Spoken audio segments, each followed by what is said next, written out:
Chapter 1, 12 Knives, 1 Revelation. The first attempt came in the dark, which was only proper. In the burrows beneath Morrisleach, darkness had weight to it. It clung in the lungs like chimney soot, and laid a greasy film over fur, iron and stone. It lived in the tunnels with the skittering things and the damp, and with the stink of old blood that had seeped into the mortar centuries ago and never quite washed out.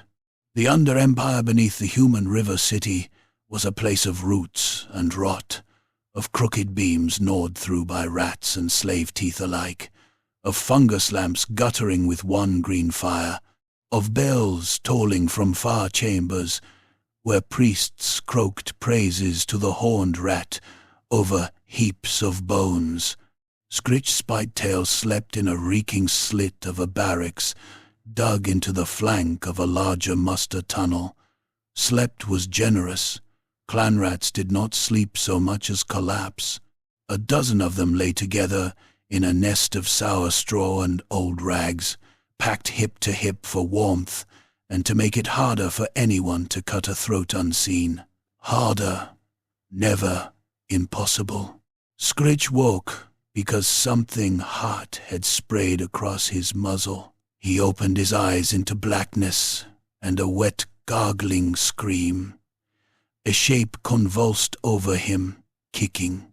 Another shape hissed and grunted, stabbing downward again and again with the soft, hateful rhythm of a butcher working a cleaver through gristle.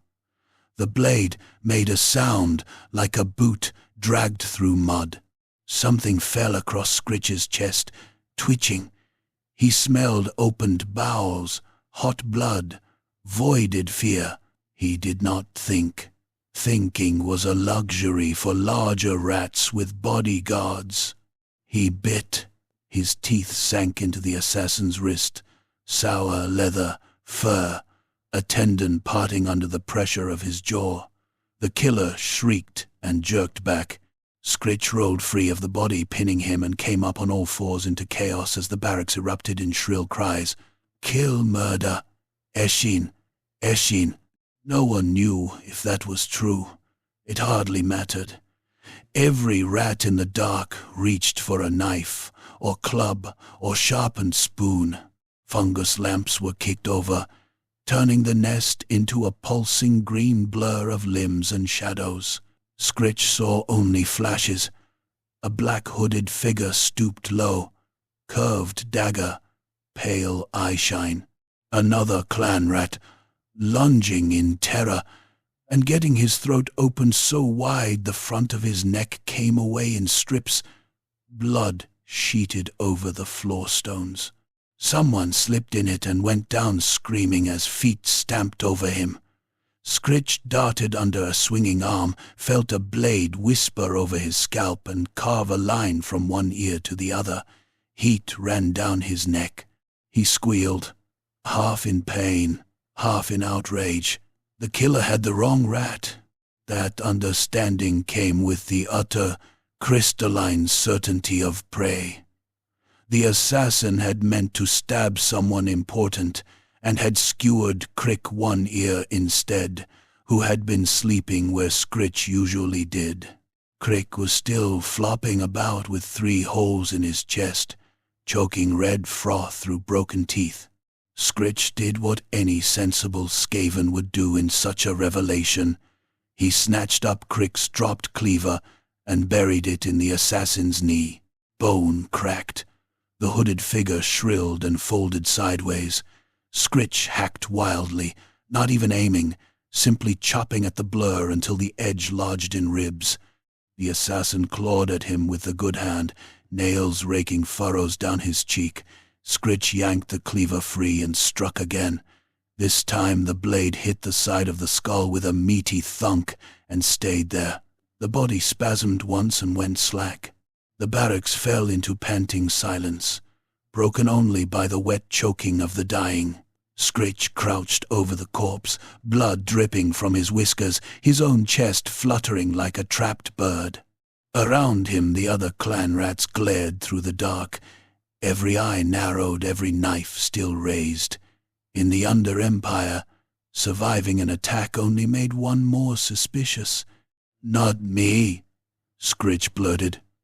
"Not my fault, blame. Assassin came for Crick.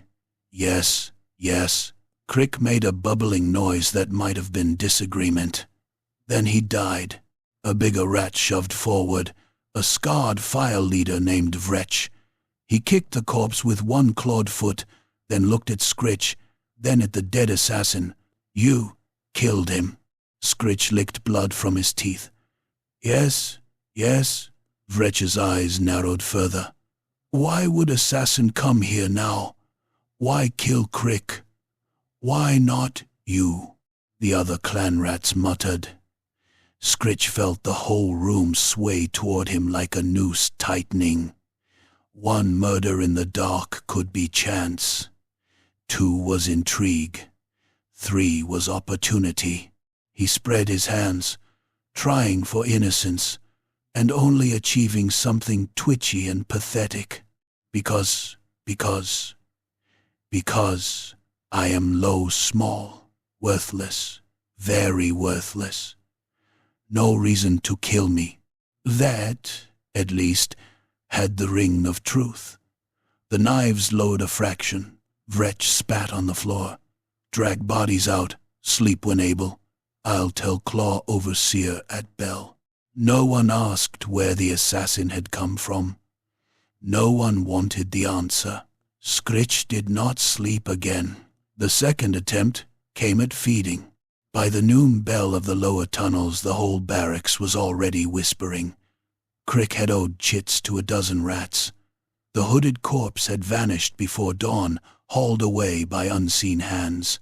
That meant someone important wanted the body hidden, which meant Scritch had stepped into matters above his station. The only safety in Skaven society lay in being too insignificant to notice. Scritch, by pure bad luck, had become interesting. He queued for gruel in the mess trench, with the other clan rats, clutching his bowl in both paws. The cook slaves ladled out a gray-brown paste of mushroom mash, rat fat, and whatever had failed to crawl away from the midden heaps. Steam rose from it in greasy ribbons. Scritch was hungry enough to lick the bowl before the ladle touched it. He was lifting the first mouthful when a rat beside him dropped dead. Not staggered, not coughed, died. One moment the rat was slurping, the next his limbs locked straight and his eyes bulged until the vessels burst red in the whites. Black foam spilled from his mouth. He hit the floor face first, hard enough to crack teeth on stone, and kicked twice, heels drumming, before lying still in a spreading puddle of his own voidings. For a heartbeat everyone stared. Then 20 bowls clattered to the floor at once. Poison! Poison! The trench erupted. Clan rats clawed over one another to escape. Slaves were dragged, screaming, over the serving boards and beaten to death with ladles. A cook had his face shoved into the cauldron until the skin loosened on his muzzle and peeled away. Someone seized Scritch by the shoulder and tried to pull him down as cover. He twisted loose, spilling his bowl. The contents ate a smoking pit into the stone. He stared at it. The reek coming off the gruel was suddenly sharp as acid, not food at all, but bitter alchemy. Enough to blister the nose hairs, enough to boil the gut lining into sludge. The rat who had died in his place still twitched by Scritch's feet, one eye staring up blind and milky. Scritch's own name, or what passed for it in the mutter-chatter of the lower burrows, was already moving through the panic. Again. Same rat. Kill him first, before more trouble comes. That cut through the fear with a clean edge. Scritch bolted. He shoved through the throng and ran into the side tunnels, hearing pursuit almost immediately.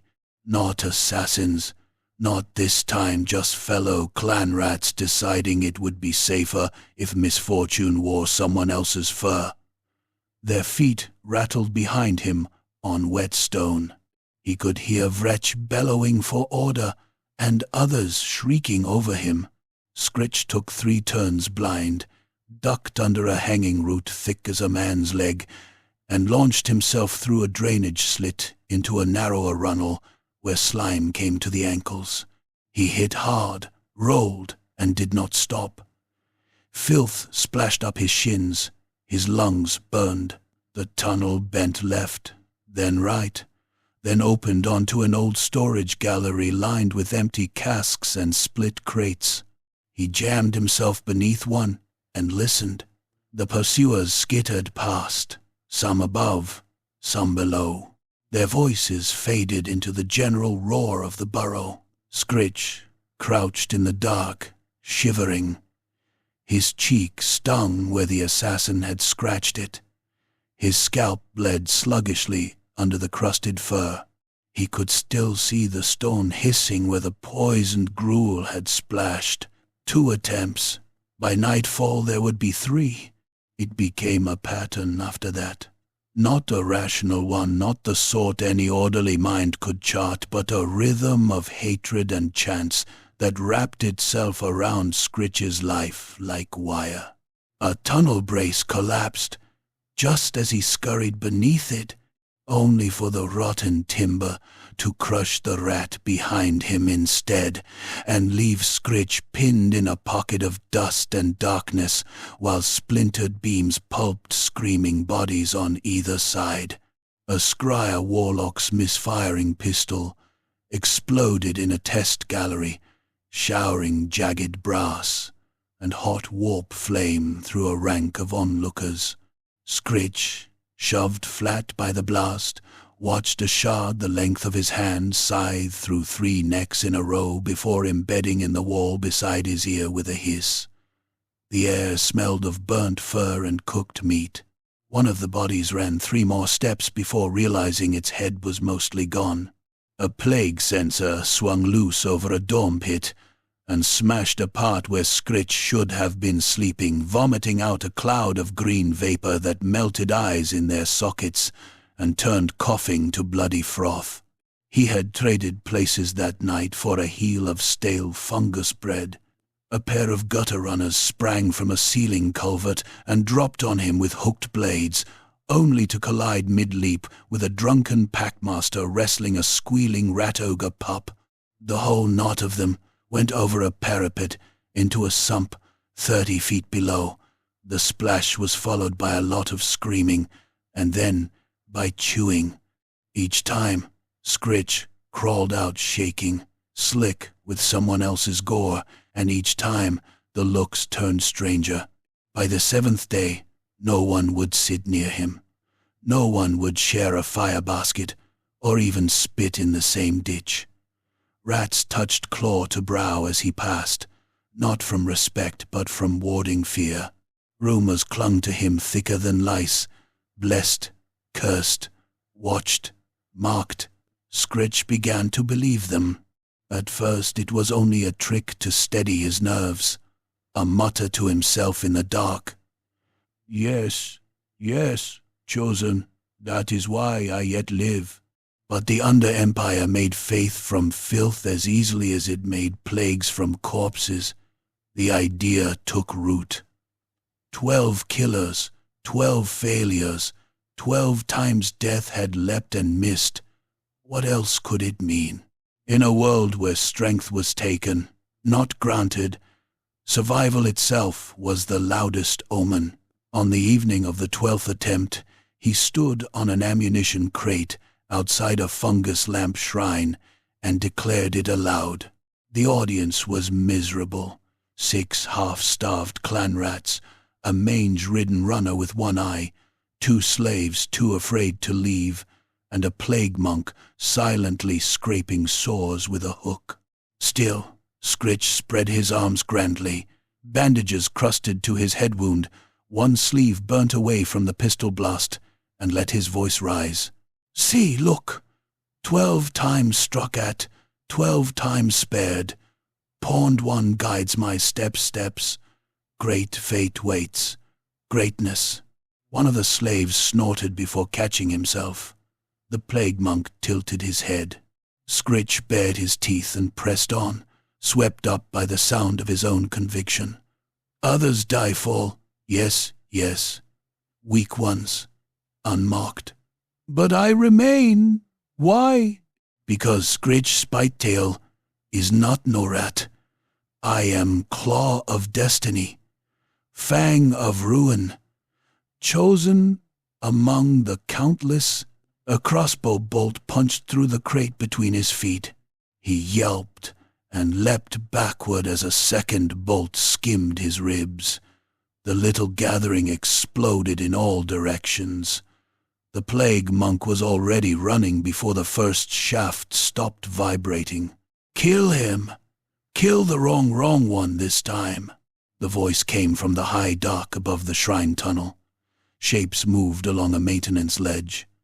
3 rats in patched leather, crossbows cranked and ready.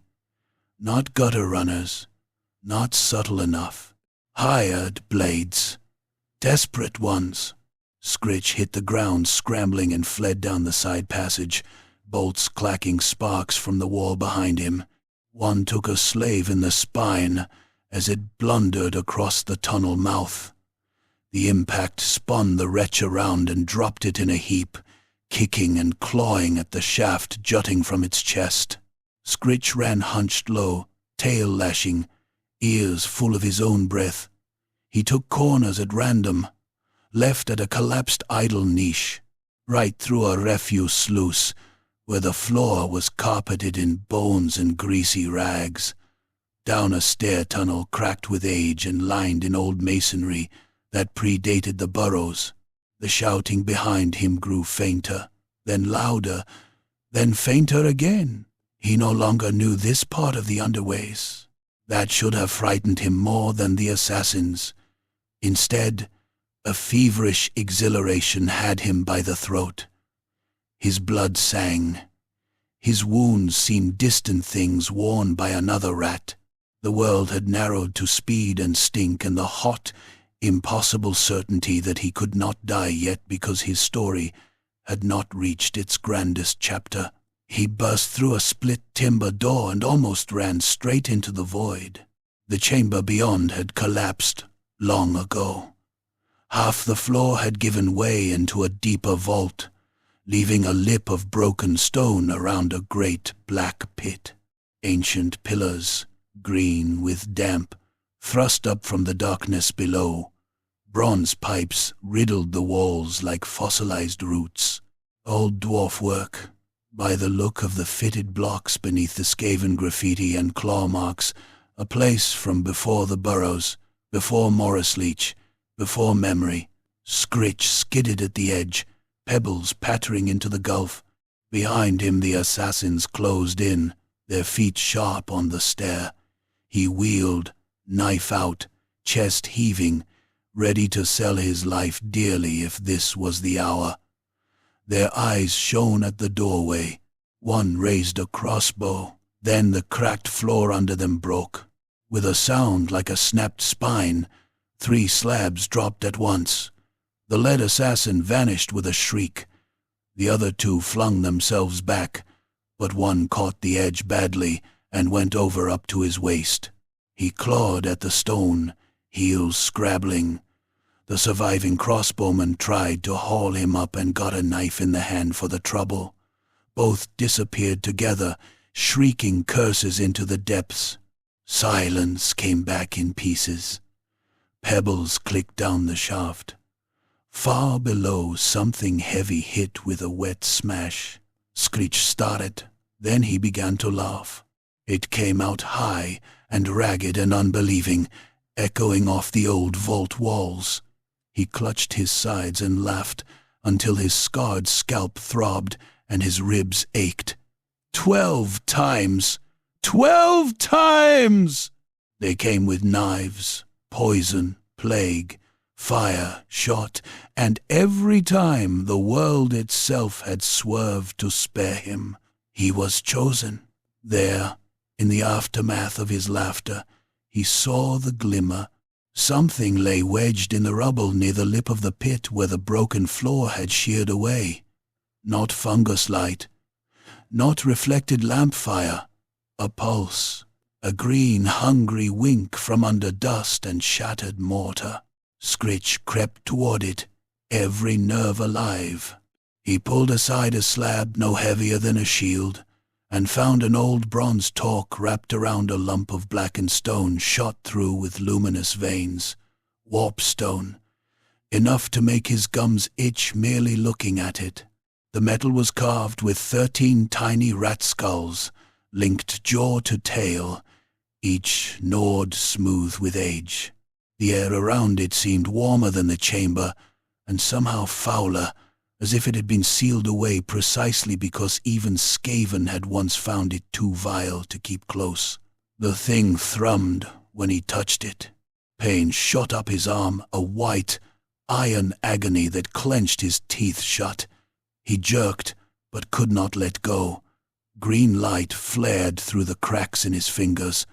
For one impossible instant he saw not the vault but 1,000 tunnels spreading outward like veins beneath the world, and in every one of them movement, armies skittering, cities burning, rivers turned black with corpses, plague bells tolling over lands gone to ruin. At the center of it all, on a mound of masonry and bones, stood a single ragged rat, dragging a banner made from flayed skin, himself. The vision snapped. Scritch fell backward, clutching the relic to his chest. Smoke curled from his palm. A fresh brand had been seared into the flesh there, the mark raw and angry, 13 hooked lines circling inward like claws around an eye. From somewhere far above, bells began to ring in the burrows, alarm bells, muster bells, a whole chain of them taking up the cry. Scritch looked at the mark, then at the relic, then up into the dark, grinning so hard his gums bled. Yes, yes, he whispered, and because the Under-Empire was a place where madness often answered prayer, the darkness seemed to whisper back. Chapter 2. Prophet of Filth and Fire. Scritch did not sleep after the bells began. He crouched in the dead vault with his back against a split dwarf pillar, the relic wrapped in a strip of filthy red cloth torn from a corpse banner, and watched the green pulse of it through the weave. Every few breaths it seemed to beat like a second heart, not his heart. Something older and fouler, something patient. The brand on his palm had blackened at the edges. Whenever he flexed his hand, pain lanced up his wrist and into his elbow. It was not the pain that troubled him. Pain was ordinary. The Under-Empire gave that away freely. It was the sensation beneath it, a tingling hum in his bones, as though his marrow had been packed with iron filings, and some unseen lodestone was slowly turning them. Far above, the alarm bells clanged from tunnel to tunnel. Orders and counter-orders echoed down the shafts in snarling bursts. Warlock technicians shrieked for their bodyguards. Overseers bellowed at labor gangs.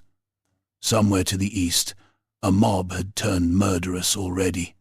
Scritch could hear the thin, constant frenzy of a riot.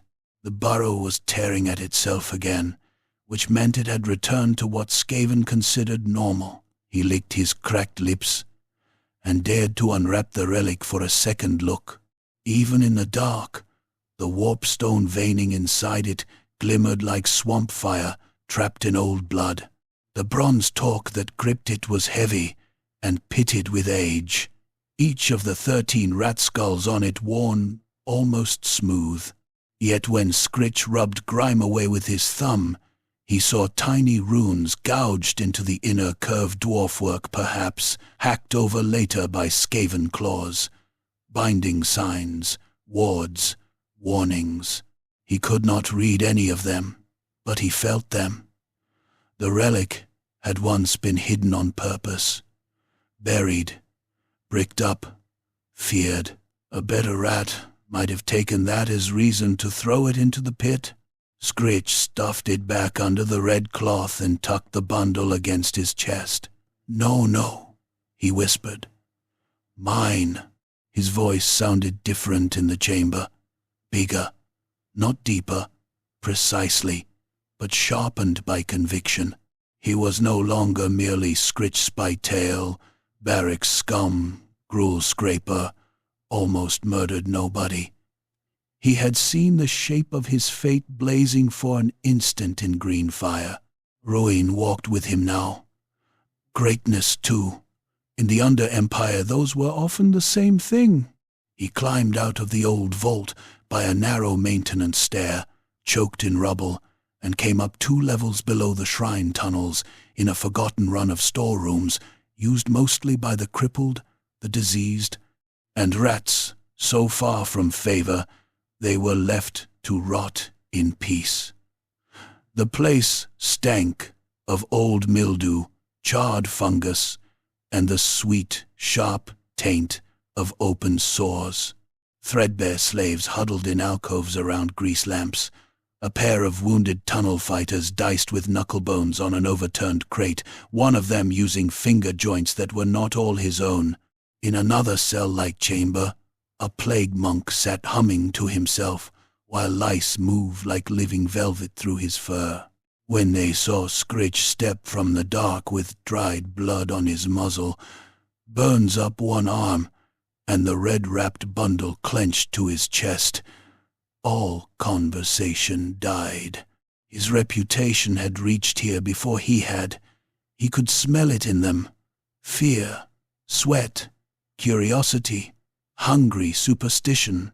One of the wounded fighters spat out a chewed claw tip. "You thought you died, Fallen." Scritch lifted his scarred hand so the black brand showed in the lamp glow. Tried, failed. The crippled and the forgotten shifted uneasily. A lame rat with a twisted spine dragged himself closer, eyes wide and clouded. The plague monk stopped, humming. Something coiled deliciously in Scritch's chest then. Not courage. He had never possessed much of that. Power, perhaps, or the first crude sensation of it. They were looking at him as though he might mean something. "The horned rat spares those he marks," Scritch said, hearing his own words arrive one at a time and grow stronger as they emerged. 12 knives, 12 poisons, 12 traps. Yet I remain. Why? Because I am kept for greater slaughter. The lame rat blinked. The plague monk's cracked lips parted in a smile that showed red gums. Scritch stepped onto a cask, not because he had planned it, but because height made the words easier. "They hunted wrong prey," he said. "Blind fools. They thought power lived in rich nests, in armories, in the shadows behind chieftains. No, no. Power comes hungry. It comes from below and gnaws upward. It comes in the teeth of the despised." He raised the bundled relic, and though he did not expose it, the cloth seemed to breathe faint green through the weave. "I have seen the path, blood in the tunnels, fire in the streets above, fat chiefs brought low. Yes, yes. Those who crouch in muck will rise on the backs of the dead." It was gibberish, mostly. Images, fever and vanity patched together into prophecy. But that was often all faith required in such places.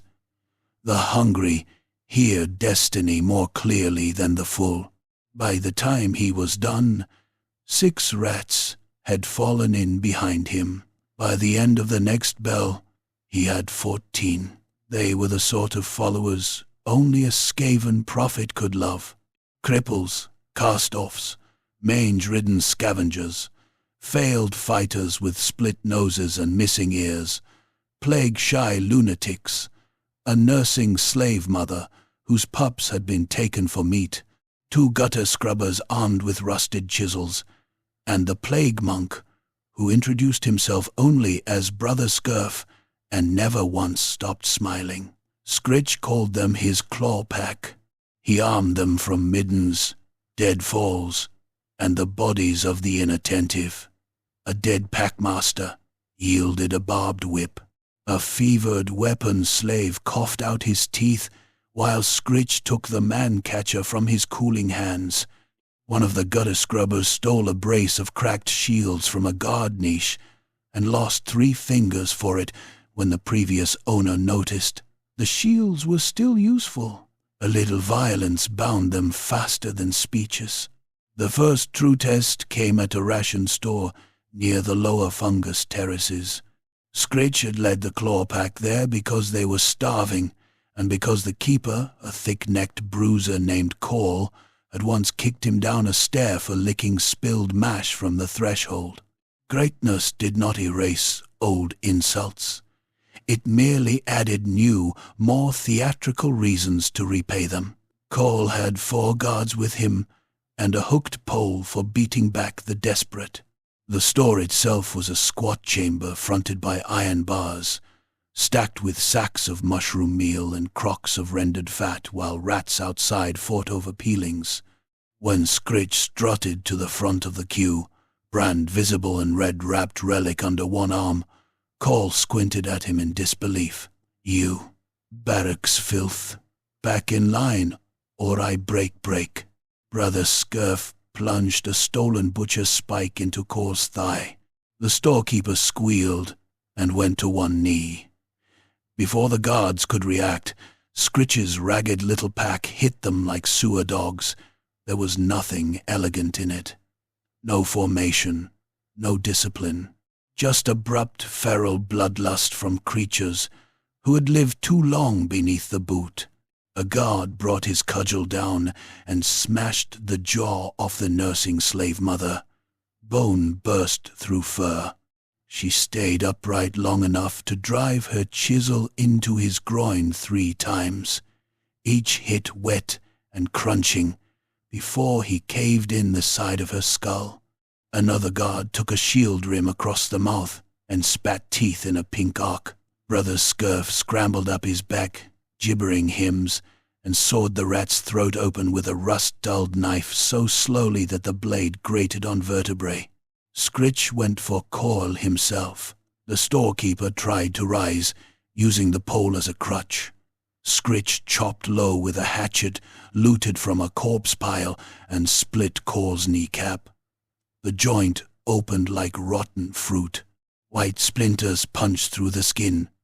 Call screamed and jabbed with the pole, the hook biting into Scritch's shoulder and tearing a strip of flesh free. Pain flared bright and clean. Scritch shrieked back in fury, caught the pole under one arm, and dragged himself up it hand over hand until he was nose to nose with the larger rat. Call stank of onion fat and old bruises. "Remember me now?" Scritch hissed. Then he headbutted him. Cartilage crunched. Blood splashed both their faces. Call reeled. Scritch hacked the hatchet into his collarbone and left it there, then clawed the fallen spike from the floor and rammed it up under the jaw. He put his full weight behind the thrust. The point went through the palate and into the skull, with a thick, grinding pop. Call's limbs fluttered once, then he collapsed sideways, jaw hanging open around a tongue gone purple. The fight ended in seconds after that. 2 guards dead, one crippled, one crawling blind and crying for mercy, while the twisted spine rat beat him to mush with a ration scoop. Scritch stood in the middle of the wreckage, panting, shoulder pouring blood, and looked around at what his followers had become.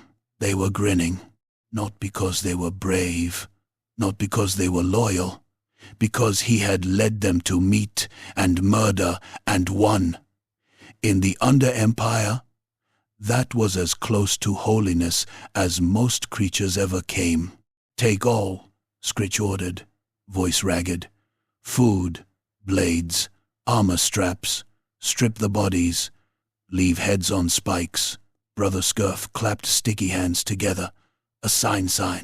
Yes, yes," Scritch said, tasting the word like strong liquor. A sign." The heads went up outside the ration store before the blood had dried. Word spread faster after that. The claw pack became something others whispered about at corners and refuse pits. The 13th rat, some began to call him, because Scritch had taken to displaying the black brand and speaking of the 12 failed deaths as steps toward a 13th revelation. He encouraged the name at once. It had weight, mystery, the right amount of blasphemous swagger. He tied strips of red cloth around his followers' arms and ordered them to daub 13 slashes beside every corpse they left, cooling in the tunnel gutters. Soon came petitioners, starving labor rats wanting protection, one-eyed cutthroats seeking a new master, a pair of plague-sick fanatics from a minor pestilent sect who took Scritch's survival for sacred contagion. Not many. Not enough to make a warband, but enough to turn a gang into a nuisance, and a nuisance into a threat. Threat drew predators. 3 nights later, an emissary from an Eshian splinter cell found Scritch in an old cistern chamber where he had established a den among cracked water wheels and heaps of scavenged shields. The emissary wore soot-black wrappings and a mask of lacquered leather painted with a single white slash over one eye. He came alone, which meant he either possessed frightening confidence or had 30 hidden killers within dart range. Both, most likely. "My masters send respect caution," he murmured, voice muffled by the mask. "You make noise. You make corpses. Someone beneath your claws has stolen from hidden interests." Scritch lounged on a stack of old grain sacks, trying to look like a warlord instead of a rat whose shoulder wound had gone hot and swollen. Around him, his followers muttered and fingered knives. "I steal much," Scritch said. "Be specific." The emissary's eyes flicked to the red-wrapped bundle at Scritch's side. That was all the confirmation Scritch needed. He smiled slowly. "Ah, now we sniff right tunnels." The emissary did not move. "Give over what is not yours, and perhaps your little profit game ends with all limbs attached." Behind the mask, the voice remained flat, but Scritch smelled tension on him, hunger, fear too, though well hidden. Good fear was a handle you could grip. Scritch leaned forward, elbows on knees. "Go back to your shadow masters," he said softly, "and tell them this. The 13th rat keeps what fate drops into his paws. But I am generous. Useful servants may yet have place in coming ruin." A few of his followers hissed in admiration. Scritch almost believed himself. The emissary stared a long moment, perhaps deciding whether to attempt murder then and there. Brother Scurf had drifted behind him during the exchange, barefoot and silent, a flensing knife hidden in his sleeve. The room held its breath. At last, the emissary inclined his head a fraction. "Then ruin comes for many." He left the way he had entered, quietly, without turning his back, and gone so completely that Scritch could not hear the final retreating footfall. The moment he was out of sight, Scritch sagged. "They know," croaked the twisted spine rat. Yes. Scritch's mind raced. And now all others will know too. There was no safety left in crouching low. The relic had made that Impossible. If every clan and splinter band beneath Morsleek came sniffing for it, then Scritch needed something stronger than superstition and lucky corpses. He needed leverage. Numbers. A promise big enough to keep desperate rats charging after him, even when the tunnels ran red. Fortune or the malign current now knotted around him provided the answer the next morning. One of the new recruits, a half-deaf scavenger who picked brass fittings out of abandoned workings, brought word of an old dwarf lock gate beyond the mildew galleries. Not just a sealed chamber, but a sealed route. Behind it, he insisted, there were signs of old stores and machine rooms untouched for generations. Others had sniffed at it and fled because the approach tunnels were trapped, unstable, and haunted by things that clicked in the dark. Scritch felt the relic grow warm through the cloth as he listened. He gathered the claw pack at once. "We go down," he declared, "past the old wards, past the dead stone. There is treasure below, weapons, maps, secrets, the first bones of a kingdom." The nursing slave mother was dead now. One side of her head caved in from Cole's cudgel, but her surviving sister bared broken teeth at this and thumped her shield in approval. Brother Scurf giggled like a child. Others looked less certain. "Dwarf places kill," muttered one tunnel fighter, touching the scar where a cave crab had taken his eye. "Everything kills," Scritch snapped. "But not everything makes us kings." That settled it, or at least ended objections. In Skaven fashion, ambition outmuscled caution. They set out before the next bell with torches, scavenged rope, pry bars, sacks, and every weapon the claw pack could carry. The route led through fungal groves gone white with mold, across an old cess-run bridge where the planks bowed over black slurry, and into a descending throat of stone too regular to be Skaven work. Chisel marks striped the walls beneath centuries of grime. Graven faces of dwarf kings had been hacked at with knives until their noses and lips were gone, leaving eyeless masks staring over the passage. The deeper they went, the colder it became. Their torchlight found old sigils scratched into the lintels and half-buried rails vanishing under rubble. Once, they passed a skeleton fused into the wall by mineral deposits, its spine bent backward, its hands wrapped around a broken crowbar. Not dwarf, Skaven. The jaw hung open, as if still screaming. A little further on, they found the traps. The first was a drop floor masked by dust. A recruit named Nikit stepped on it and vanished waist-deep before the planks gave fully way beneath him.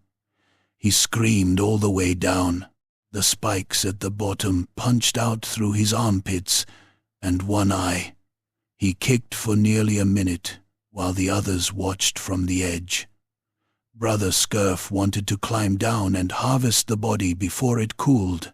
Scritch refused only because the pit stank of old poison and because the sound of gears, very faint and very old, had begun moving somewhere ahead. The second trap announced itself by killing 2 rats at once. A pressure plate clicked under the lame one with the clouded eyes. Before anyone could shout warning, narrow slots opened in the walls and a storm of iron bolts whipped through the corridor. The lame rat jerked as Six struck him in the chest and belly. The rat behind him had his cheek, throat, and right hand torn apart in the same instant. He collapsed to his knees, trying to hold his neck together, while blood pumped hot between his fingers. Scritch pushed past him and buried a knife in the dying rat's temple to stop the noise. "Forward!" he snarled, though his own fur had gone slick with cold sweat. They advanced inch by inch after that, using corpses, broken boards, and sheer malice to test the floor. What they found at the bottom of the descent was not treasure in any simple sense. It was better. The dwarf lockgate had fallen half open long ago, twisted by collapse and later gnawed wider by skaven tools. Beyond lay a sequence of old engineering rooms, cracked cisterns, rusted gear halls, a collapsed signal chamber whose walls were painted with lines and symbols, and at its center a circular stone table carved with a map of tunnels reaching upward beneath the city above. Even Scritch could understand what he was seeing. Drain lines, maintenance shafts, forgotten wells, broken crypt access, vent chimneys opening beneath granaries, guard towers, storehouses, a lattice of hidden routes threading from the under-empire into the human city like veins into a soft heart. Around the chamber, old shelves held rotted parchment tubes, molded ledgers, and iron-bound cases. One case, when pried open, contained tools and brass keys. Another held signal rockets and squat black powder charges sealed in wax. A third, half corroded through, cradled 3 dwarf-made fire projectors with cracked tanks and nozzles like iron maws. Scritch stood before the stone map and felt his teeth bare in a grin so wide it hurt. No, not a kingdom. Not yet. A doorway. Above them lay the fat, blind, unsuspecting city of men, sleeping over its own foundations, while war seethed beneath. Grain, wells, streets, temples, markets, firewood, stacked close. Panic waiting for a spark, he laid his branded palm on the carved city disk. "This," he whispered, awe and greed mixing thick in his throat, "is where greatness begins." Behind him, the claw pack gathered around the old map room in ragged silence, bloodied, limping, half dead and wholly hungry. Their torches smoked against the stone ceiling. Brother Scurf began to laugh softly to himself, then louder, until others joined in. The sound filled the dead dwarfen chamber like rising floodwater.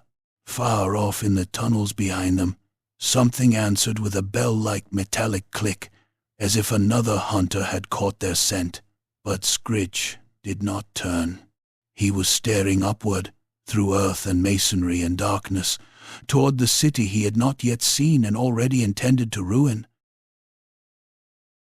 Chapter 3. The city above must fall. The first human to die never even saw the rat. He was a watchman on the lower river wall, a broad-shouldered man in a patched mail shirt, with a halberd head gone red, with rust at the edges. He stood in the fog before dawn, stamping his boots against the cold, trying to stay awake, while the river rolled black beneath the parapet. The city above the under-empire still slept in its own sour warmth chimneys, smoking, shutters barred, piss freezing in alley corners, dogs nosing refuse in the lanes. Morsleek was the sort of place that always seemed half-rotten even in peacetime. The walls sagged, the cobbles shifted, whole districts leaned like drunks.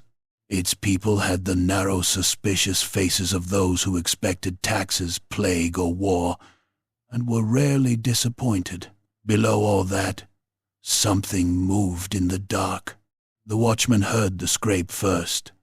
A noise from the storm drain beneath the wall, not quite metal, not quite claw, but a harsh and patient rasping that set his shoulders tight. He leaned over the parapet with the lantern raised, and swore at the fog. "Who's there?" The reply came as a wet cough. Then the grating over the drain bulged outward. Iron squealed. Rivets popped one after another. The watchman had time to step back and lower the halberd. He had time for one breath. Then a hooked spear punched through the bars, caught him under the ribs, and dragged him into the parapet hard enough to crack stone dust loose from the wall. He screamed once. Hands snatched from the dark below, small hands, many hands, clawed and filthy. They seized his legs, belt, beard, throat. The spear yanked down as the drain grate tore fully free. The watchman folded over the parapet and vanished headfirst into the opening with his own cry still hanging in the fog. It cut off halfway through with the sound of meat hitting stone. For a moment his boots twitched outside the drain mouth. Then they were pulled under too. Inside the sewer throat, the rats ate his face before he had quite stopped moving. That was how the rising began. By sunrise, the first fires were burning above ground. Scritch came into the city through a charnel house tunnel beneath a cooper's yard in the Riverside district. The route had once been a dwarf maintenance shaft, then a smuggler's crawlway, then a corpse run used by plague years and forgotten again. His claw pack had widened it with stolen picks, broken shoulders, and sheer spite, until a warband could pass through hunched double. The old stone walls sweated with moisture. Fungus glowed wanly from cracks. The air smelled of wet timber, dead tallow, and old graves. Scritch led from the front, because prophets were expected to be seen and because he no longer trusted anyone behind him with the relic. He wore pieces of armor now, if that insult to craftsmanship could be called wearing. A human breastplate hacked down at the sides and tied on with leather thong.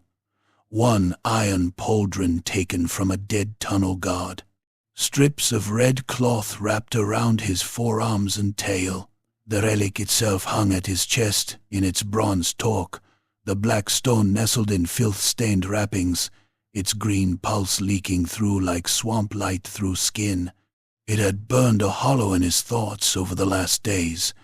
Sometimes he heard it when he blinked, a thin, delighted chittering just behind the ears. Sometimes it showed him brief things, the shape of a corridor before he turned into it, a lantern falling, a throat opening, a crowd stampeding the wrong way. Not always true. True often enough. Behind him came Brother Scurf and the red ragged remains of the claw pack, though they were more than a claw pack now. 40 perhaps. Near 50 if one counted the limping and the witless. Cast-offs from half a dozen burrows, plague-scabbed zealots, bruisers with stolen cudgels, gutter-runners who had found Scritch's odds amusing enough to join, and worse besides, one hauled a scryer shock prod with exposed coils that spat blue sparks into the tunnel wall. Another dragged a sack of black powder charges looted from the dwarf stores. They moved in a tide of fur, rust, whispers, and twitching hunger. Farther back came other groups not fully his, though they marched under his sign. Rats from side warrens and abandoned nests. Eager for plunder, eager for the city above, eager because the 13th rat had survived every knife so far, and no one wanted to back the wrong miracle. Scritch liked hearing them murmur his title. It made the wounds hurt less. He halted at the foot of the shaft ladder and sniffed upward. Humans stink. Horse dung, stale smoke, old urine, yeast from nearby bakeries, and that fat, bland smell men had when they thought walls kept them safe. Brother Scurf clung to the rung beneath him, grinning through a crust of sores. We rise? Rise? Scritch showed his teeth. We rise. The hatch above burst open under 3 blows from a pry bar. Grey morning flooded down. Rats boiled out into the cooper's yard, scattering chickens in a cloud of feathers and shrieking. A stable boy, turning the corner with a pail, froze long enough to see Scritch in the hatchway, red cloth snapping at his limbs, black warpstone glimmering on his chest. Then the boy ran. A javelin took him through the spine before he reached the gate. The head punched out his breastbone in a red spray. He went down on his knees, pail spinning away, milk and blood spreading together in the muck. A rat with a hooked blade landed on him and sawed through the nape until the head came loose in strips. The yard exploded into work. That was what Scritch understood best. Action without pause, cruelty before thought. If humans had hours to gather themselves, they might become dangerous. Panic required surprise. Fire burned the storehouse. Open the lane. Kill any bells. His followers obeyed with joyous haste. One gang smashed into the cooperage itself and came out rolling tarred casks toward the street. Another hacked down the yard gate. Brother Scurf set the first fire with lamp oil and a torch dipped in rendered rat fat. Flames licked up dry staves at once. Within seconds the coopers' stacked barrels were popping, hoops shrieking in the heat. Smoke went thick and black overhead. The lane outside gave them their second harvest. A fishwife dropping off refuse took one look at the rats pouring from the yard and opened her mouth to scream. A sling stone caved her cheek in before the sound came out. 2 children behind her ran in opposite directions. One made it 6 paces before the shock prod wielder jabbed him in the back. Blue light burst through his little body, and he convulsed so hard both heels drummed the cobbles. The other child slipped in fish guts and was gone beneath a knot of snarling vermin, red hands lifting redder when they rose. Then the district awoke. Windows banged open. Men shouted. Somewhere, a bell started clanging in frantic bursts, then changed tone abruptly as its ringer was dragged away from the rope or butchered over it. Smoke rolled above the rooftops. A horse in a stable began to scream with a nearly human terror as fire found hay. Scritch loved it at once. He bounded onto an overturned barrel in the lane and raised his rusted sword. Up out, more, cut their wells, burn their grain, slit their throats before armor finds them. His rats skittered into the streets through alleys, drains and cellar breaches, turning the riverside quarter into a nest kicked open from below. One mob sprinted for the grain warehouses marked on the dwarf map and hurled black powder charges through the shutters before setting fuses. Another vanished toward the nearest public well, with sacks of plague filth and swollen corpses stolen from the lower pits. Scritch sent a third to the watch barracks, not because they could take it, but because noise and blood there would draw every armed fool in the ward toward the wrong flame. He kept the strongest close and drove for the square. It was not a grand square, only a market wedge between leaning tenements and a shrine wall crusted with old devotional wax. But it gave sightlines down 3 streets and access to a culvert entrance under the paving stones. Scritch wanted it because the map had shown 2 more hidden routes meeting there. Hold the square long enough, and the city would seem to erupt with rats from every direction. Humans always feared what multiplied. They met resistance halfway. A file of town watch appeared through the smoke, 8 men in piecemeal armor with billhooks and cudgels, their sergeant wearing a breastplate polished brighter than the rest. He was shouting already, face white with fury and disbelief. "Stand! Stand, you bastards! Form on me!" To his credit, they tried. The first rank lowered billhooks as Scritch's pack spilled around the corner. The weapons were good for keeping men back in a tavern riot, less good against a charging wave of things with no shame, no fear of ugly death, and every intention of climbing the body if the head was out of reach. The collision hit like a dropped beam. A watchman hooked one rat around the neck and pulled hard enough to almost sever the head. A second split another's mouth to the ear with a mace. Then the rats were on them.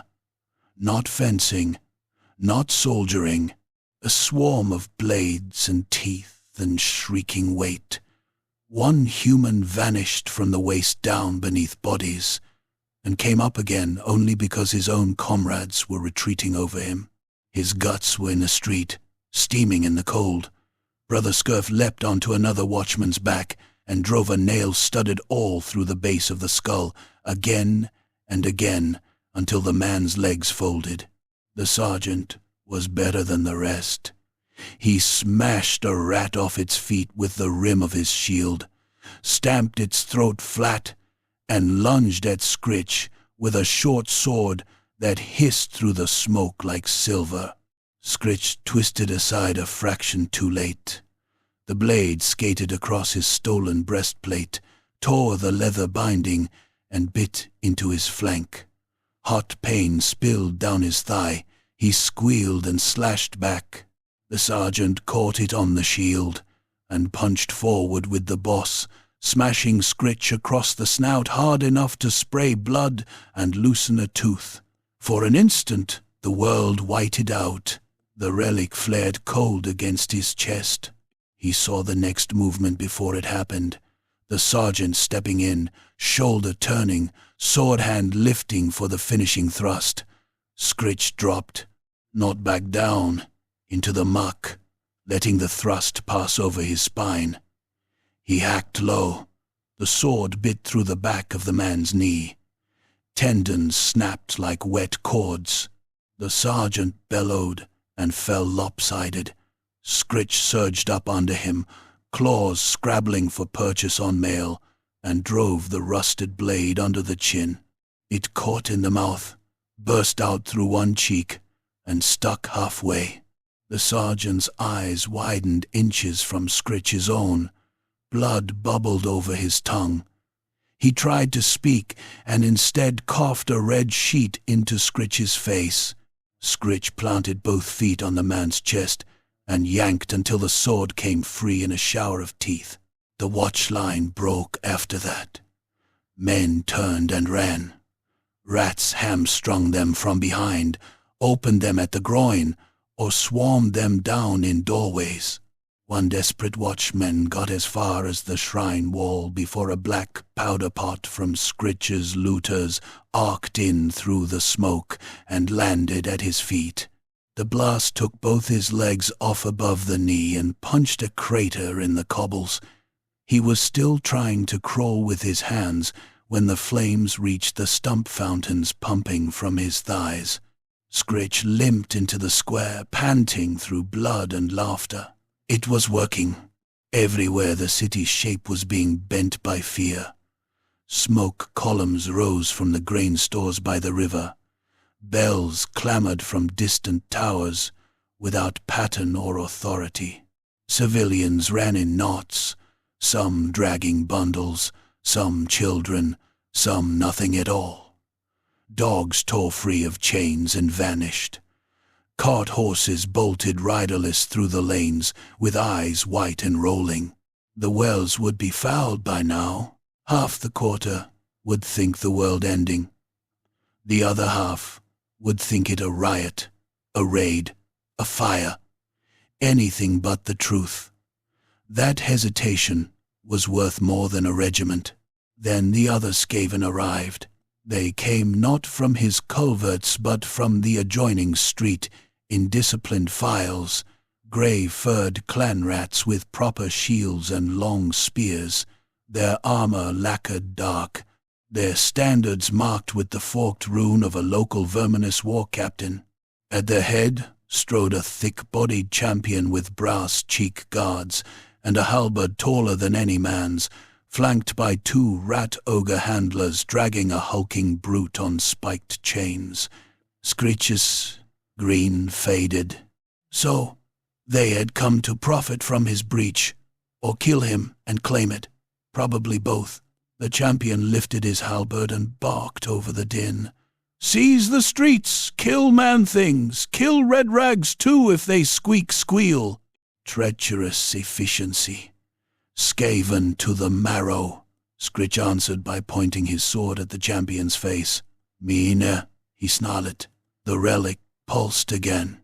Before either warband could fully clash, a third force entered the square from the far lane in a burst of green fire. Skryre, a team of warlock engineers in copper masks, wheeled a crackling gun carriage into view, its barrel ring spinning, its power coils whining like tortured insects. Their bodyguards spread around it with hooked pikes. One of the engineers shrieked something ecstatic and pulled a lever. Green lightning scythed across the square. It hit human corpses, paving stones, shrine wall, and living rats alike. Flesh burst, fur ignited. 3 of the advancing verminous spearmen became black skeletons for a single, impossible blink before collapsing into heaps of smoking meat. One of Scritch's followers took the beam in the shoulder and upper jaw. Both left him at once, splattering the market stall behind in a fan of cooked blood and teeth. The shrine wall cracked open from top to bottom and toppled in slabs onto screaming civilians on the other side. For a heartbeat everyone stopped. Then the square became slaughter. The verminous champion roared and drove his formation straight into the gun team before the weapon could recharge.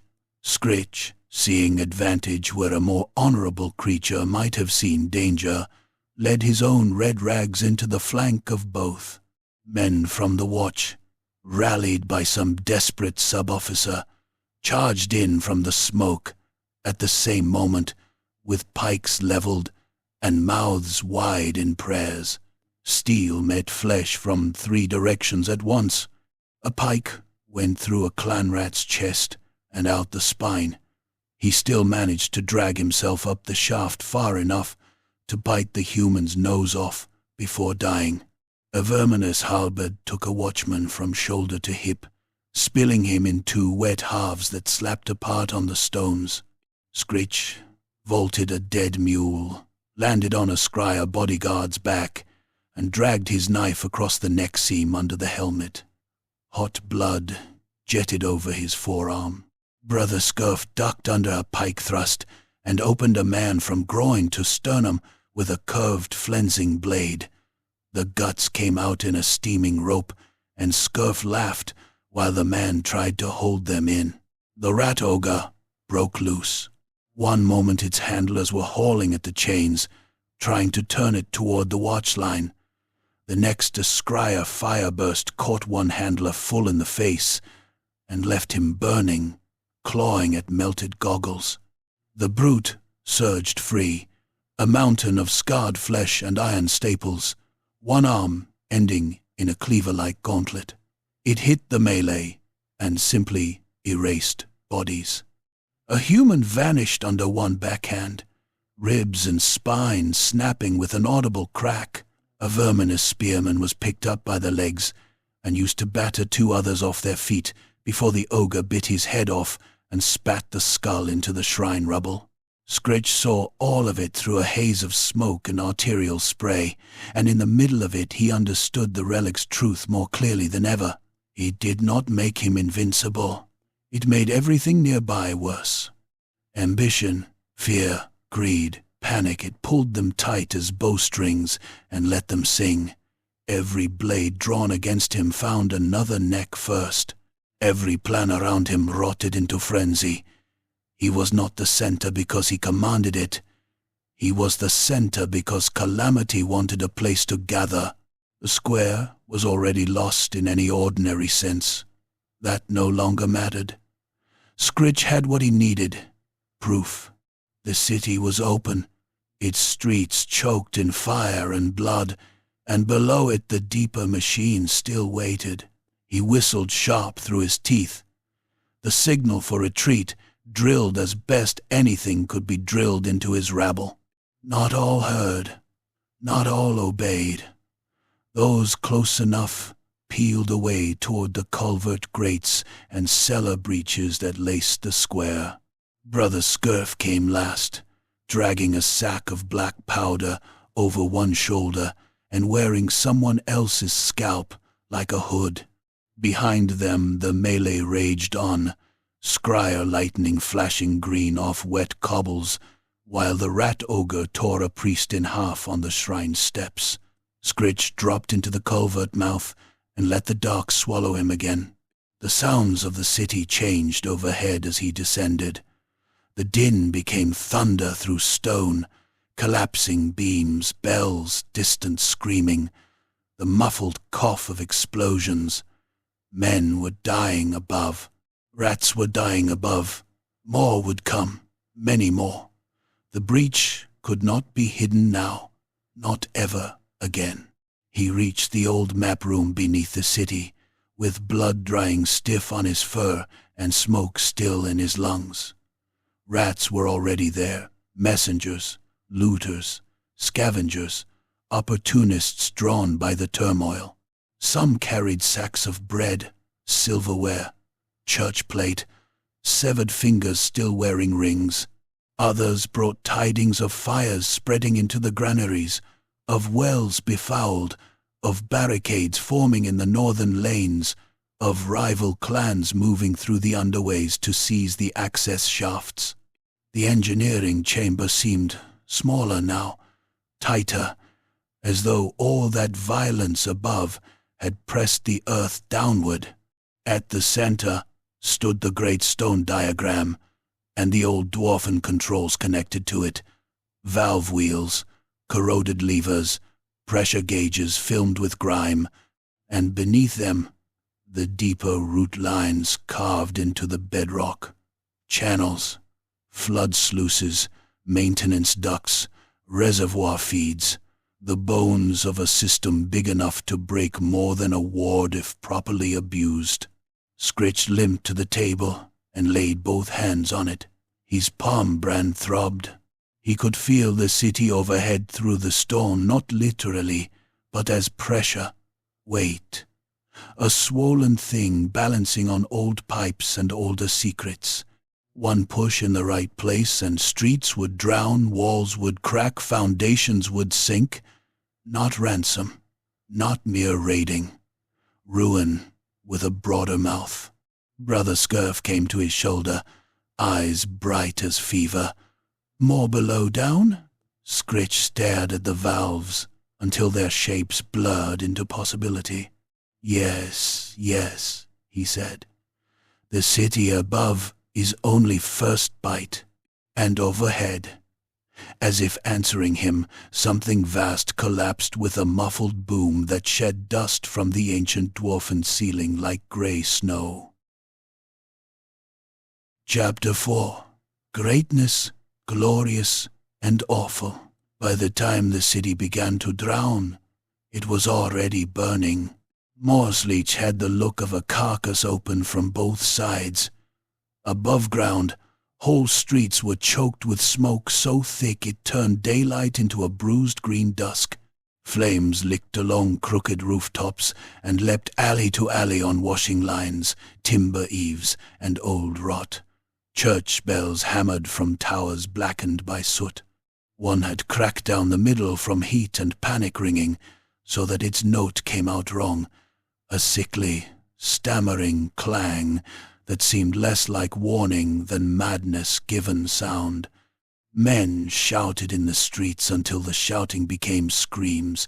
Women dragged children through ash. Militia drums rattled somewhere beyond the market quarter, trying to give the disaster the shape of an enemy and the comfort of orders. Below ground, there was no comfort at all. The under-empire, beneath Morsleek, had turned rabid. Every tunnel skittered with movement. Clan verminous warbands came in, ordered ranks from the deeper barracks, spears low, banners spitting in the draught. Clan rats from lesser nests swarmed in their wake, less disciplined and more numerous, eager to strip corpses and join whichever side looked richest. Plague monks padded through the side passages swinging censers that leaked greasy green fumes. Esheen blades moved in silence where they could, and in shrieking chaos where they must. Scryer teams dragged sparking engines over stone on iron-wheeled trolleys while cursing under their masks. All of them had smelled the same thing at once: breach, weakness, opportunity, and above all the rumor of the red ragged prophet who had torn open the city and found something old beneath it. Scritch stood at the center of that rumor in the dead dwarfen map room, shaking from blood loss, fever, and exultation. He had changed without noticing exactly when it happened. Not in stature. He was still narrow-shouldered, half-starved and ugly even by Skaven standards, one ear ragged, fur burnt away in patches from powder flash and warp sparks.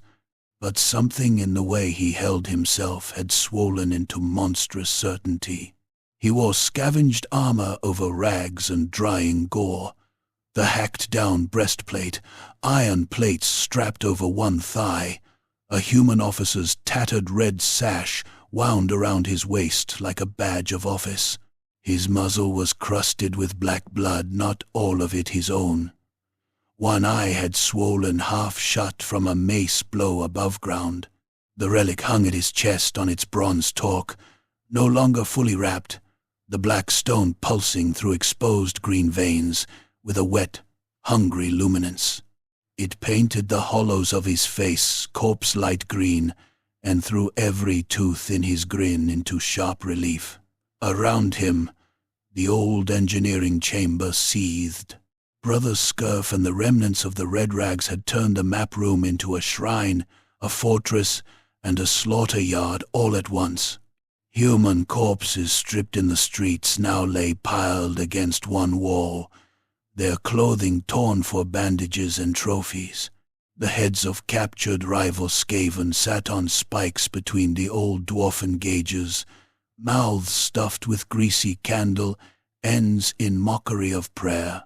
Powder casks, looted grain, coils of rope, sacks of nails and lamp oil, and the blackened wreckage of a scryer gun carriage were stacked among cracked pillars and corroded control wheels. Rats limped in and out, bearing loot or wounds, some chanting under their breath, some too frightened to speak at all.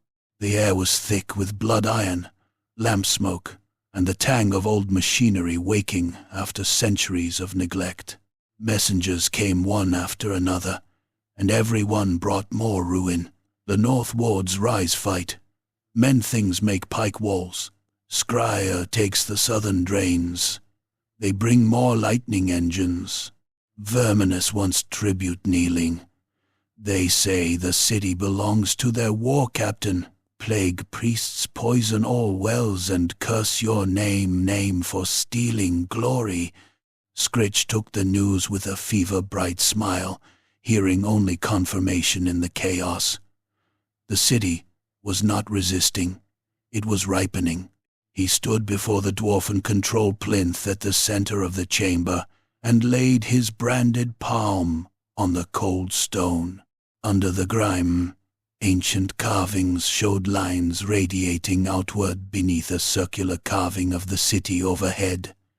Sluice channels, pressure shafts, reservoir controls, floodgates, relief tunnels. The old engineers who built them had designed a whole hidden network to move river water through the foundations during siege or fire, to feed cisterns, clear drains, and starve invaders drowning beneath the walls. The Skaven, who later found it, had done what Skaven always did. They had gnawed into it, trapped it, rerouted it, hidden things inside it, and forgotten most of what it had once been for. Scritch did not understand the mechanism fully. He did not need to. He understood enough. If the right valves turned and the right lock wheels were broken, the city above would crack like an egg kicked downhill. His claw brand throbbed. The relic pulsed in time with it. He saw flashes again. Streets caving, cellars filling, a temple nave tilting as its pillars sank into liquefied earth. Men trampled in their own alleys. Rats pouring from burst drains into rooms full of screaming candlelight. Yes, yes, he whispered. That is greatness. Brother Scurf watched him from the foot of the plinth, his plague-ravaged face split in a grin. Prophet Lord sees all. No, Scritch said, and for once there was honesty in his voice. Only enough. The first assault hit before he could turn the primary wheels. Verminous came from 3 tunnel mouths in proper formation, shields locked, spear points glittering wet in the green light. At the head marched the brass-cheeked champion from the market square, or rather, a brute so like him he may as well have been kin. Barrel-chested, fur scarred into ridges, halberd head hacked broad for tunnel fighting. Behind the front rank, drummer rats beat, a charge rhythm on hide drums stretched over stolen human ribs. 2 rat ogres lumbered at the rear under shock prods, one stitched with fresh burns where scryer lightning had kissed it and failed to kill. 13th rat, the champion bellowed into the chamber. Yield the breach roots, yield the stone, and crawl bow for mercy. Scritch laughed so hard it made his injured side spasm. Mercy? From us? Then the chamber became a butcher's pit. The verminous first rank drove in tight and hard, exactly as drilled. Their spear points took 3 red rags in the first heartbeat. One was pinned through both lungs and lifted off his feet, kicking and clawing at the shaft while his mouth filled with red bubbles. Another caught a point under the chin that split his jaw and punched out through one eye. The third was simply run through the gut and left hanging against a shield until another spear transfixed him through the throat. Then Scritch's rabble hit them from the sides, from behind machinery, from the heaps of corpses and crates and broken pillars, because order only survives the first second in a place where every wall offers ambush. Brother Scurf swung his censer by its chain into a shield face, denting bronze inward against the wearer's muzzle. Before the rat could fall, Scurf thrust a sharpened bone through the slit under the brow ridge and stirred. The red rags swarmed the locked formation, hacking at spear shafts, leaping onto shields, clawing at exposed wrists and eyes. One crippled tunnel fighter shoved a powder pot under the feet of the foremost rank and screamed praise to the horned rat while the fuse spat fire between his fingers. The blast tore the front of the formation open in a geyser of smoke, shield splinters, and limbs. For a breath, half the chamber disappeared behind black powder fog and the copper stink of opened bowels. Scritch used that moment and went straight for the champion. The big rat saw him through the smoke and grinned around broken fangs.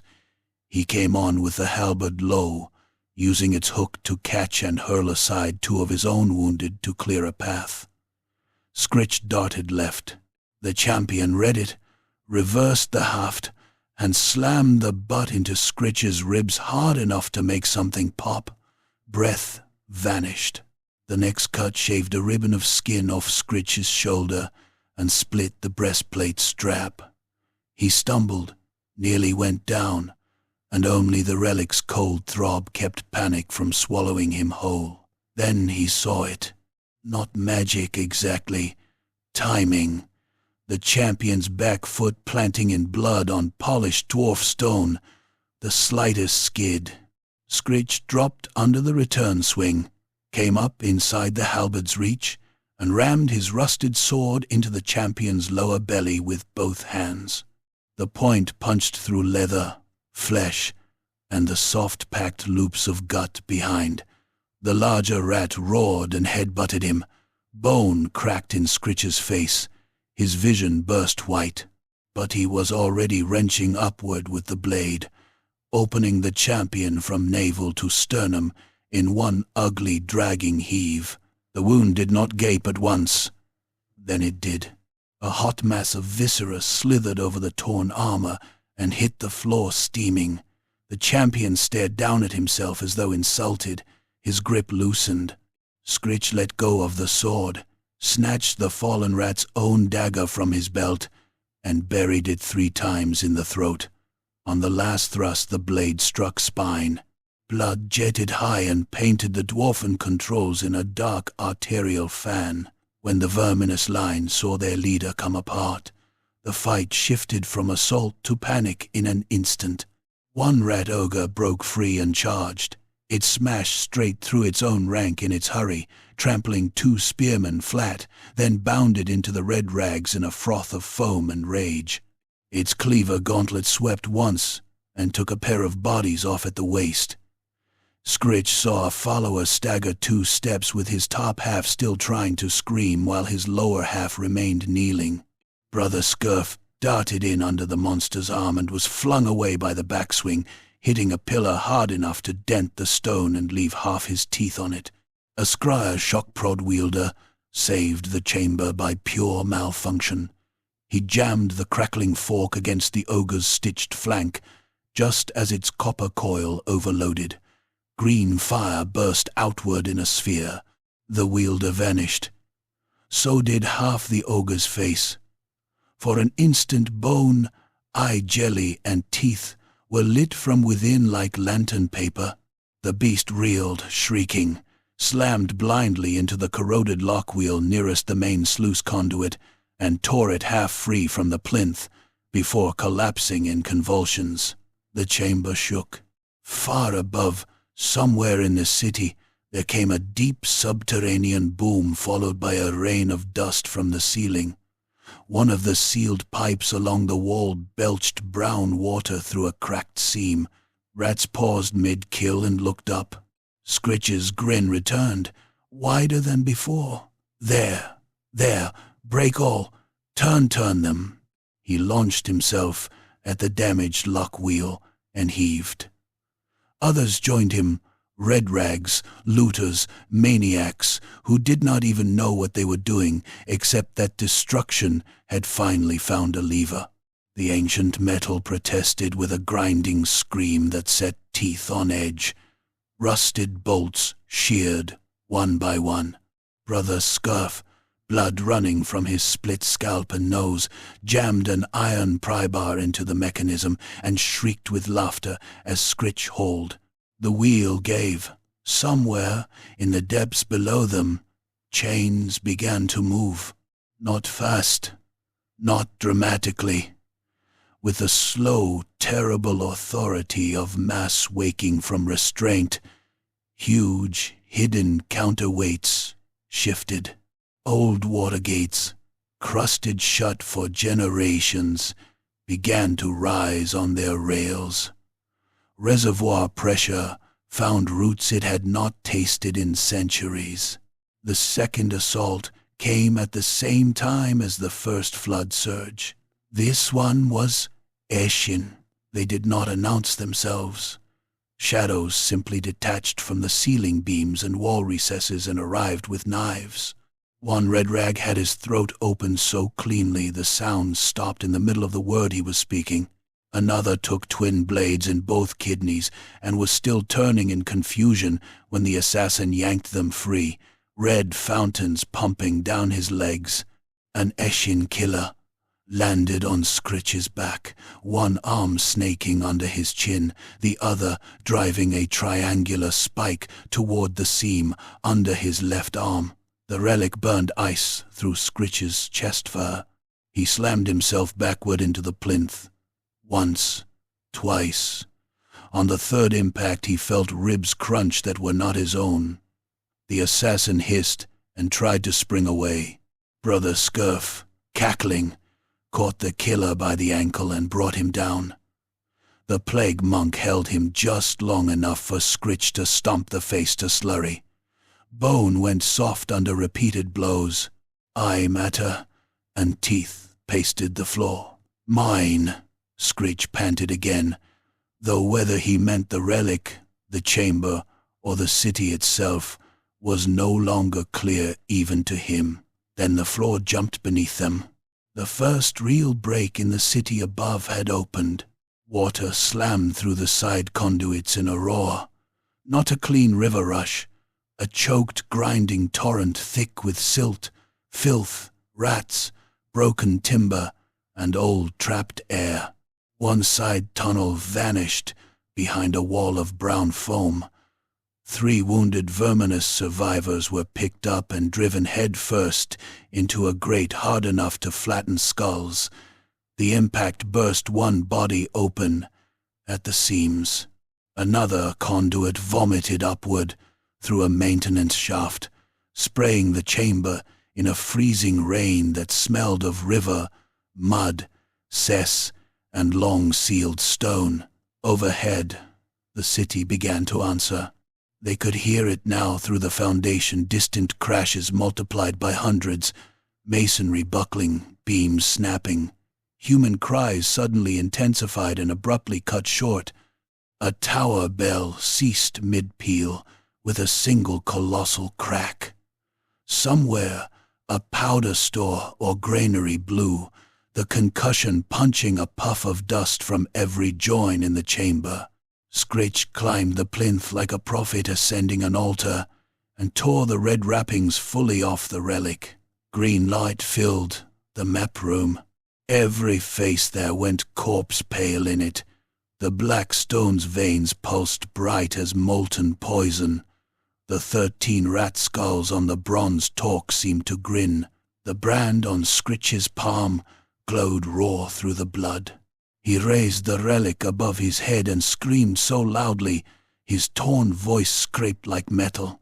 See, look, greatness, all drown break before me. The answer came not as words, but as catastrophe agreeing. The final lock mechanism ruptured.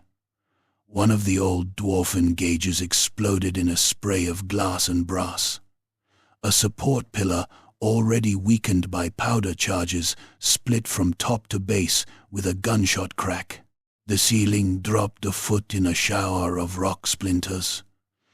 A side chamber collapsed entirely, swallowing rats, corpses, powder, and 2 Asian killers in one grinding mouth of stone. The powder ignited beneath the rubble a heartbeat later. Fire punched out through the debris, lifting broken masonry and body parts into the air. Screech was thrown from the plinth and hit the floor, rolling, still clutching the relic. He came up half-deaf, one leg buckling under him. The map room no longer existed as a room so much as an ongoing argument between floodwater, fire, smoke, and collapse. Brother Scurf staggered through it with half his fur burning, laughing as though every fresh beamfall was a punchline. A rat ogre, somehow not yet dead, dragged itself forward on one arm through knee-deep water while its trailing entrails caught on jagged stone. Verminous, Eshin, red rags, looters, and plague zealots were all one screaming mass now, distinctions washed away by terror. Some were fighting, some trying to flee, some merely being crushed together where the tunnels narrowed and the water climbed. Screech limped toward the primary flood engine chamber beyond the plinth, because the vision had always pointed there. Deeper, lower, central. Each step was a theft from pain. He passed a human priest, somehow trapped below, dragged in through a burst crypt, perhaps pinned under a fallen beam, and reciting prayers through shattered teeth as water rose over his chest. Screech kicked him in the face on the way by and did not look back. The flood engine chamber was colossal and half drowned already. Great Toothed wheels, taller than houses, turned in the dark, groaning on ancient axles, while chains thick as tree trunks climbed into blackness overhead. Water thundered through open sluice mouths and vanished beneath gratings. Catwalks hung at mad angles where supports had shifted. At the center, atop a circular platform reached by a narrow bridge, stood the Master Governor Assembly. 3 linked valve columns, a lever bank, and a final emergency override wheel big enough to require a team of dwarfs once, or one very determined madman now. Scritch saw immediately what he must do. The mechanism had opened enough to flood districts, crack foundations, and split the underways. But if the override wheel were broken fully over, the pressure would dump through every unrepaired conduit at once. More than a flood, a mauling. Streets would collapse into drains. Whole cellars and sewer runs would become rivers. The deeper tunnels beneath the city would tear open wider than any hidden invasion route ever planned. It was too much. Too wild. Exactly right. 2 Eshin assassins had reached the platform before him. They came out of the spray on either side, black-wrapped and low, their blades triangular and dark. One went for the relic, the other for the back of his knee. Scratch met them in the middle of the swaying bridge. The first knife slashed across his forearm to the bone. He barely felt it. He smashed the relic into the attacker's temple like a cudgel. The black stone connected with a sound like a dropped melon. Skull caved in. Green fire flashed through the fracture lines for an instant. The assassin went off the bridge without a scream and vanished into the sluice torrent below. The second buried a blade in Scritch's thigh. Pain hit at last, huge and nauseating. Scritch shrieked and seized the killer by the throat with his burned hand. The brand on his palm touched skin. There was a hiss, a stench of cooked meat, and the assassin convulsed hard enough to bite his own tongue through. Scritch dragged him close, muzzle to muzzle, and bit straight through one eye. Jelly burst in his mouth. The assassin spasmed, stabbing wildly, until Scritch tore free with a wet, ripping jerk that brought half the face with him. Then he shoved the body over the bridge rail and watched it tumble end over end into the wheelworks. The gears took it in pieces. He reached the Governor Assembly barely upright. The override wheel was rimmed with old runes and newer claw scratches, the metal sweating with condensation and age. He wedged the relic's bronze torque around one spoke for leverage and hold. Nothing. He hauled again, snarling now, every wound in his body opening wider from the strain. Behind him the bridge bucked as something heavy hit it. Brother Scurf, maybe. A verminous survivor. The whole chamber shook. Then a hand joined his on the spoke. Brother Scurf stood beside him, burned raw on one side. Lips peeled back from his teeth.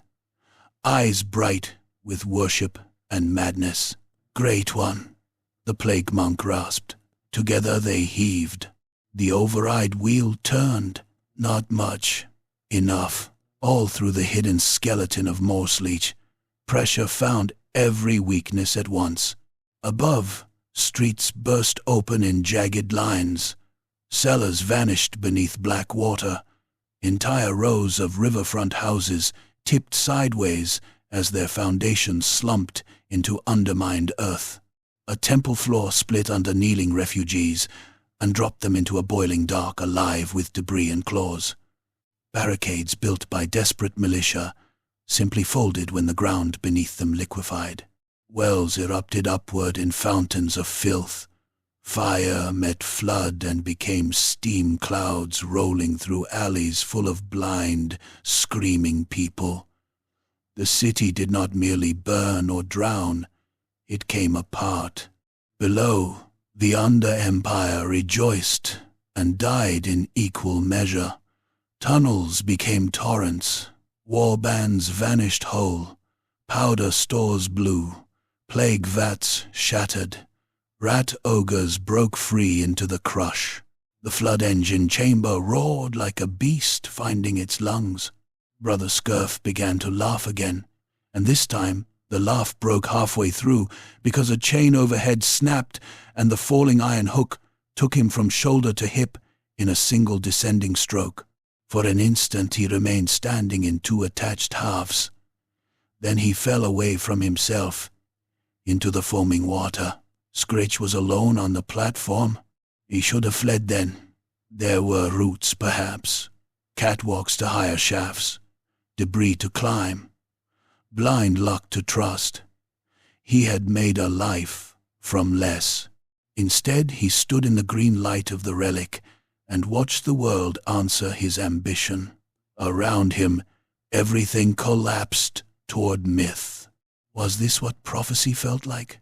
Not wisdom, not triumph, just scale. The certainty that one filthy creature's delusion had become more real than stone, water, rank, or common sense. He had been right. That was the joke large enough to bury a city under. 12 times death had missed him because this 13th hour demanded its own witness. A final shock ran through the platform. One of the great support columns cracked. The bridge twisted and tore loose at the far end, flinging bodies into the surge. Scritch bared his teeth into the spray and raised the relic one last time like a standard. "Mine," he croaked to the drowning dock. Then the platform gave way. What happened after became rumor immediately.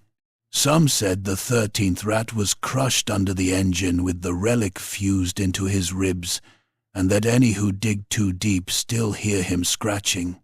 Some said he rode the collapsing flood on a slab of dwarfen masonry down into older tunnels no map remembers, where the survivors of broken clans bowed and named him warlord. Some swore he was seen days later in a far burrow, half flayed, one eye glowing green, dragging a banner of human skin and laughing at the smell of smoke. What was certain was only this: Mossleek was ruined, not erased. Warhammer's world was too mean for clean endings. Parts of the city remained standing in a crooked, broken way. People crawled from rubble and floodwater to count the dead and bury what pieces they could name. The river district became a drowned maze of collapsed cellars and leaning shells. Whole wards were quarantined for plague. Beneath the streets, the underways had widened into a fresh labyrinth of burst drains, shattered chambers, and open invasion routes, leading deeper than any sane person wanted to imagine. Traders stopped coming. Priests preached doom. Patrols vanished in the sewers. On windless nights, bells were said to ring from below where no tower stood. And among the Skaven, the story spread faster than disease. A lowly clan rat, hunted 12 times in 1 week, had taken the sign for destiny and proved the world foolish enough to agree with him. He had not become noble. He had not become wise. He had become important in the only currency that mattered, destruction large enough to be remembered. The 13th rat had achieved greatness, which was terrible news for everyone nearby.